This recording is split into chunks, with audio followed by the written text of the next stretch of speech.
अभी हम लोगों को मिला हुआ है, इसके लिए भी हम लोगों ने एसडीएम ऑफिस मोदीनगर और एमएलए के यहाँ पर पत्र भेज दिया है कि जब तक हमारा यहाँ पर पक्का कट नहीं मिल जाता है तब तक इस कच्चे रोड को ऐसे ही चलने दिया जाए जैसे कि अभी चल रहा है, ताकि जो आसपास के लोग हैं यहाँ पर रहने वाले इस हाईवे का प्रयोग करना चाहते हैं वो उसका प्रयोग कर सकें, उनको किसी तरीके की असुविधा ना हो।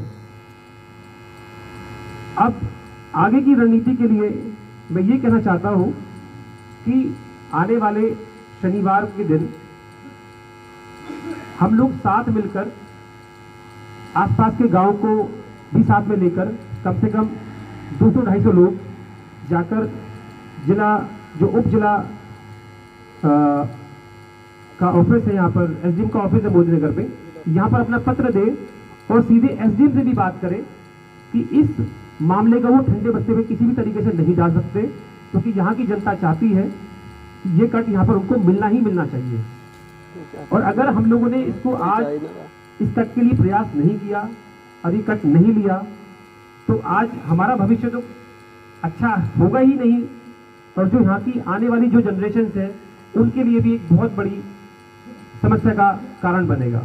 तो मेरा आप सबसे यही अनुरोध है कि आप लोग भी अपने विचार इस मसले पर, इस मुद्दे पर रखें यहाँ पर आकर इनफैक्ट, और आने वाले शनिवार के दिन अपने आप जो यहाँ पर लोग बैठे हैं वो साथ में चलें और अपने साथ में जो लोग हैं, जो गांव में और भी लोग हैं, उनको भी प्रेरित करें कि जब तक हम सब लोग मिलकर इस कार्य के लिए अपने कदम नहीं बढ़ाएंगे, इस कार्य को करवाना इतना आसान काम नहीं है। और अगर हम ये सोचते रहेंगे कि ये तो किसी और का काम है, देवेंद्र राठी करेंगे, रोहित जी करेंगे, मुनीजर भैया करेंगे, और लोग करेंगे, प्रधान जी करेंगे, ये कार्य इस तरह से संपूर्ण ये पूर्ण नहीं हो पाएगा। हम सब लोगों को मिलकर ही साथ में चलना पड़ेगा। हर एक आदमी को, हर एक इंसान को, हर एक व्यक्ति को यहाँ पर अपनी जिम्मेदारी लेनी पड़ेगी और दूसरों को भी प्रेरित करना पड़ेगा कि हम सब लोग साथ मिलकर इस कार्य में आगे बढ़े। बहुत बहुत धन्यवाद।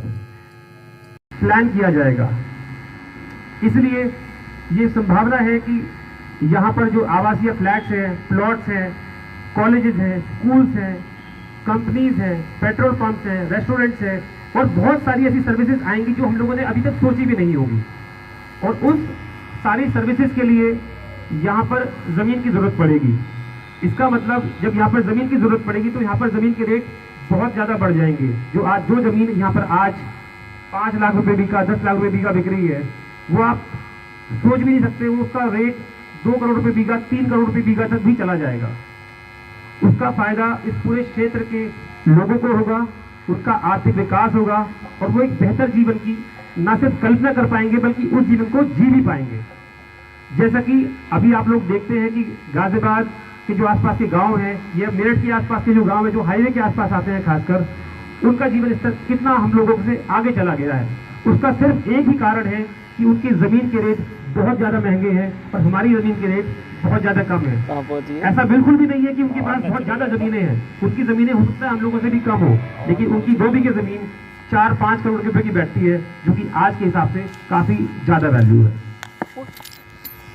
दूसरा सबसे बड़ा फायदा है, अगर मैं आप लोगों से बात करूं, आप लोग जानते हैं कि पहले नोकिया 1100 का एक फोन आता था जिसके अंदर एक छोटी सी लाइट जलती थी और कुछ नंबर्स लिखे होते थे।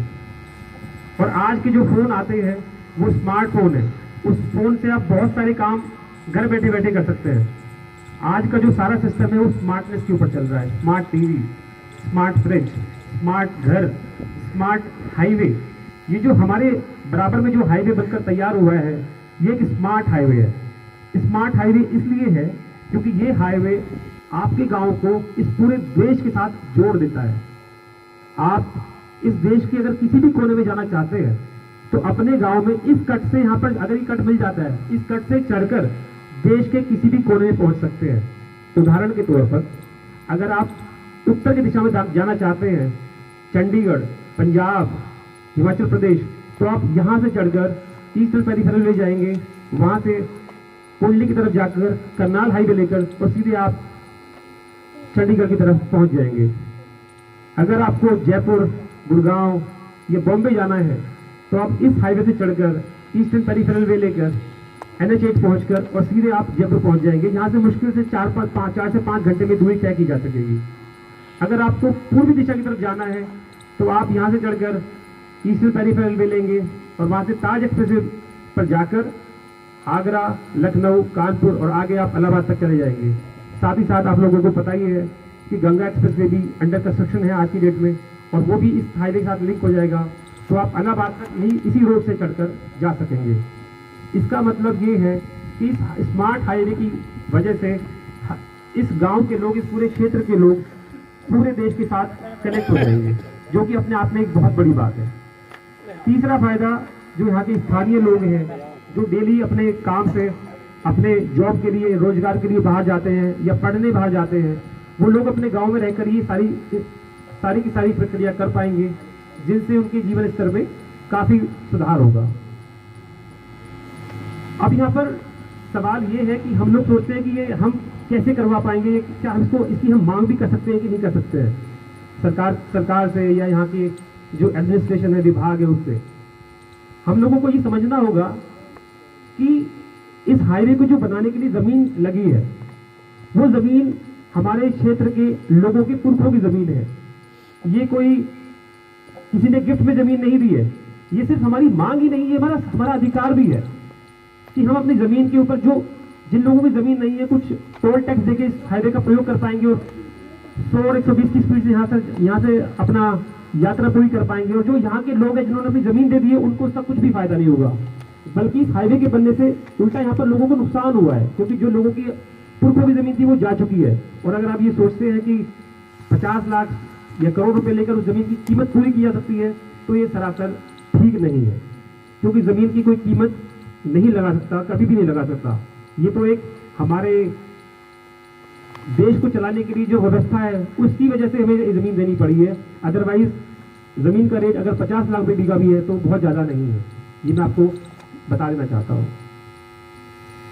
अब सवाल ये उठता है कि हम लोग इस कार्य को कैसे पूरा कर पाएंगे।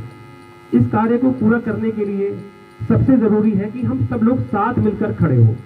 जब तक इस गांव के लोग और पूरे आसपास के गांव के लोग, प्रधान जी के गांव के लोग साथ में मिलकर नहीं चलेंगे, इस कार्य को करवा पाना बहुत ही मुश्किल काम है। आप लोग सब जानते हैं कि भारतवर्ष एक जनतंत्र है, और जनतंत्र का मतलब है कि वहां के लोग जिस चीज को चाहेंगे वो उनको जरूर मिलेगी, बकायदा वहां के ज्यादा से ज्यादा लोग उस चीज को चाहते हो। अभी जो कृषि कानून, जो 3 कृषि कानूनों के खिलाफ लड़ाई चल रही है देश में, वो सब आप लोग देख रहे हैं। सरकार जो कि पूरी मेजॉरिटी के साथ इस वक्त पार्लियामेंट को चला रही है, वो सरकार इतनी झुक चुकी है कि 1.5 साल का टाइम उन्होंने किसानों को दे दिया है कि अगर आप लोग चाहते हैं तो 1.5 साल तक के लिए ये सरकार इन कानूनों को स्थगित करने के लिए तैयार है। लेकिन हमारे जो किसान भाई हैं वो अभी भी अपनी मांग पर अड़े हुए हैं। वो चाहते हैं कि इन कानूनों को ना सिर्फ स्टे पे लाया जाए बल्कि इनको रद्द किया जाए पूरी तरीके से। उसके बाद दोबारा से बातचीत शुरू होगी इस बात के ऊपर। कहने का अर्थ ये है कि जब तक हम सब लोग मिलकर इसके लिए खड़े नहीं होंगे, इस कार्य को करवा पाना आसान काम नहीं है।